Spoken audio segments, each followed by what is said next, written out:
সরস্বতী নিজে গিয়ে ওই বেদব্যাসের কাছে গিয়ে একটা কুলকে পুঁতে দিলেন।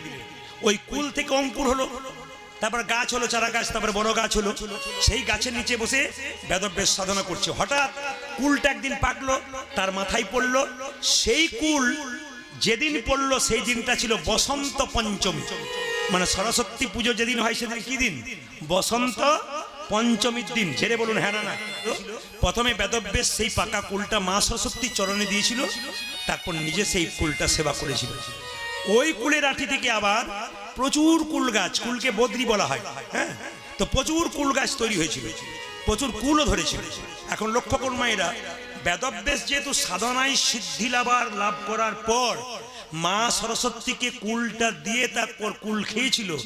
এ সংসারে আপনার বাড়িতে ছেলে মেয়ে নাতি নাতনি পড়াশোনা করছে, এই পড়াশোনায় সাধনায় সিদ্ধি লাভ করবে যদি সেই কুলটা